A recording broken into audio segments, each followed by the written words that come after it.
Hey, what's up, guys? Welcome back to my channel. I'm Rasan427. Today, I actually doing another omnibus overview, and this is actually on a Fantastic Four by Waid Wieringo.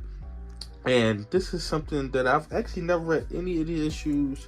I've read a couple of Fantastic Four, but I'm about to dive really into Fantastic Four just because of the movie and stuff like that. Just like I did with Daredevil, I'm gonna get into Fantastic Four as well. So once I'm done reading all them Daredevil books and then get into Fantastic Four, I definitely should be up to date on Fantastic Four about a movie coming out.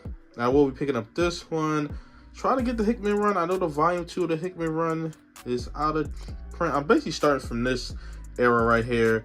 Do the Hickman, because you know, between this and Hickman is really not collected.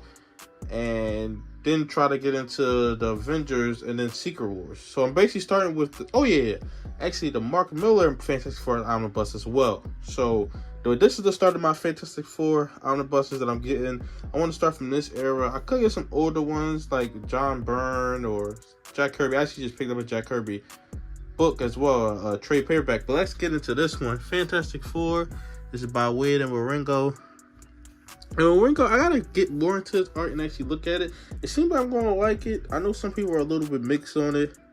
Most people actually like it, but a lot of people think it's too cartoony. I actually like cartoony type stuff. So you get the thing on the side profile, and then you get Mr. Fantastic and the thing right here, the family first. But this is actually a critically acclaimed run because of Mark Waid. And you know, I like Mark Waid. I haven't fully gotten to this stuff. Everything I read from him, I pretty much like. He got one of my favorite stories of all time in Kingdom Come. So that's great from that. But this one you get collect from the 1998 series, number 60 to 70, and then the renumber number 500 to 524. And that's what you actually get collected in here. So it's nothing extra, just a straight up Fantastic Four run. The only thing is they actually renumber it once it hit issue 500. They did the same thing with Amazing Spider-Man. But Mark Waid actually kicked this off with issue 60. Which I believe one of his other runs he kicked off issue 60. I want to say it was the Flash run. He kicked off with like issue 62 or something like that. So it seemed like he always started with the 60s with his run. But you get this cool shot right here, the thing right here. And you actually got a DM variant of this as well. I believe this is the standard right here. But let's actually open this up. Get this thing open. And as you can see right here, you get a read up on Fantastic Four. You get Spider-Man. Spider-Man is always interconnected with Fantastic Four. Then you get a read up on the creators. Mark Waid still doing his thing. Mark Wieringo, actually, not too long after this run, because he actually passed away in 2007. He actually passed away because this run came out like from 02. Had to be from 02 to about 04, 05, maybe. So somewhere right after this run, he actually passed away. Forget what he actually passed away from. You get Sue Storm Reed Richards right here. That's super cool. And right here, you actually get a 4 and a 4. I believe in the older print, you actually got this shot on the inside. But this right here, you get a 4-4. I actually like this. It's something different as well. Actually opening this book up. And you get a great shot of Fantastic Four right here. And you get a read up. Now, this is actually all written by Mark Waid. And then you get with Carl Kessel, number 514 and 516. Then you actually get Wieringo number 660 to 664, 67 to 70, 500, 509 to 513, and 517 to 524. But you get Mark Buckingham, Casey Jones, Howard Porter, Paul Smith, and Paul Medina. So I actually thought that Wieringo did the whole thing, but he did most of it. You see, kicking it off, get an introduction of Ralph Macchio. And kicking off, this was like a 9-cent book. I actually might have the single issue. I've had to dig through so many boxes to find that single issue. I believe this is like a 9-cent adventure right here. Just when they was doing that thing, they did it with Batman and who else they did it with? Maybe Superman at the time. I guess that was like an experiment. See, thing flipped off on me. But this is like the first issue. But looking at Wieringo's art, I actually really enjoy it.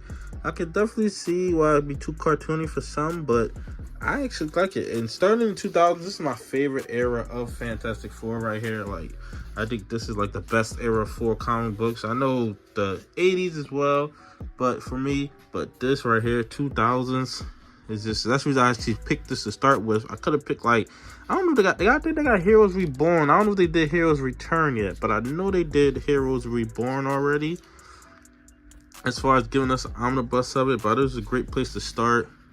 go right into the Mark Miller era, and then go right into Hickman. Hopefully they redo that volume 2, but this is all in one. And that's the thing I like about certain omnibuses, when they put it all in one place. I know volume 2, I know you gotta do volume 2 just to split it up because it's too long of a run, but with this one they gave us all in one run. I know it's not the longest run. I believe it's about 898 pages. No, it's about 800 pages, so it's not a super long run, but love that it's all in one place. Get it all here, and it's mainly by the same artist. It's all the same writer, get help by somebody else, but mainly by the same artist. He does take some breaks in between. So I was like, did he do the whole entire thing? But then you get some other people who I like Howard Porter, stuff like that. I can't wait to actually jump into this, get into this book right here. So you get Johnny Storm, because you get all the Fantastic Four you need in this book. See some more cool shots all throughout this book as well. But I hear nothing but great things about this run, so I can't wait. I actually just picked this. It actually just got delivered to my house, like just right now. It was actually got delivered. But definitely be my first Fantastic Four omnibus that I actually have inside my collection. Let's actually show you the bonus stuff. Here's some, not alternate covers, but like some pinups by Waid Wieringo. I don't know if you call it pinups, but they're not alternate covers. Because around this time, this is before actually variant covers. It's interesting to see what they got in the back. You see right here, looking at this, some shots of Fantastic Four. Is a Wizard magazine, summer's hottest comic, the nonsense adventure inside Marvel films. See, X-Men 2 is coming out this time. Hulk, Daredevil. This is before the Fantastic Four movie actually was coming out. You see Fantastic Four number 48, the first appearance of Galactus, was reprinted as a Wizard Ace edition. So that's super cool right there. Get some sketches of the Fantastic Four.